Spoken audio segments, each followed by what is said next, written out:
नमस्ते। कल रात जब तुम सो रहे थे, हो सकता है पूरे यूनिवर्स में सिर्फ तुम्हारी दुनिया ही नहीं, हजारों दुनिया और भी जाग रही हों, और फिर भी किसी ने हमें कॉल नहीं किया। जरा सोचो, हम एक ऐसे ब्रह्मांड में रहते हैं जहाँ स्टार्स की गिनती धरती के सारे समुद्रों के रेत के दानों से भी ज्यादा है।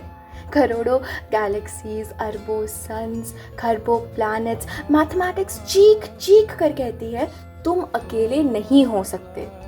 लेकिन जब हम अपने रेडियो एंटेनास आसमान की तरफ उठाते हैं, जब हम स्पेस में सिग्नल्स भेजते हैं, जब हम पूरे कॉस्मोस से सिर्फ एक हेलो की उम्मीद करते हैं, तब हमें वापस मिलता है सिर्फ एक चीज़, साइलेंस।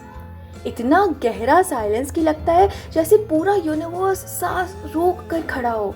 और यहीं से शुरू होता है फर्मी पैराडॉक्स। अगर एलियंस होने चाहिए तो फिर हैं कहाँ? क्या हम पहली सिविलाइजेशन है या आखिरी? क्या हम यूनिवर्स की सुबह है या उसकी शाम? क्या पता हर एडवांस्ड सिविलाइजेशन एक दिन इतनी पावरफुल बन जाती हो कि अपनी ही टेक्नोलॉजी के बोझ तले दबकर खत्म हो जाए।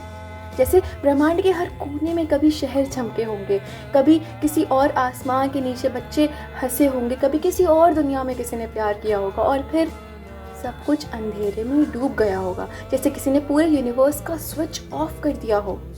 लेकिन सबसे टेरिफाइंग थॉट, क्या पता हमने साइलेंस को गलत समझा हो। क्या पता यूनिवर्स खाली नहीं बल्कि इतना भरा हुआ हो कि हम उसे समझने लायक ही नहीं हो रहे। जैसे एक मछली पूरी जिंदगी समंदर में रहकर भी समंदर को नहीं समझ पाती, वैसे ही शायद हम पूरी जिंदगी यूनिवर्स में रहकर भी उसकी असली भीड़ को देख नहीं पाए। और फिर एक लाइन दिमाग में हथौड़े की तरह लगती है, शायद एलियंस को ढूंढने की सबसे बड़ी प्रॉब्लम ये नहीं है कि वो एग्जिस्ट नहीं करते, बल्कि ये है कि हम उन्हें पहचानने लायक नहीं हुए। फर्मी पैराडॉक्स असल में एलियंस की कहानी नहीं है, ये इंसानियत का आईना है। क्योंकि हर बार जब हम पूछते हैं यूनिवर्स में और कौन है, तो कहीं ना कहीं हम ये भी पूछ रहे होते हैं, और अगर कोई नहीं है तो फिर हम कौन हैं?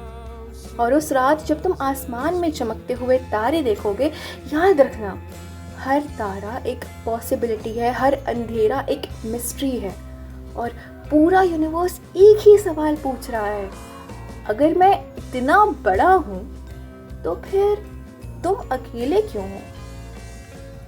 प्रणाम।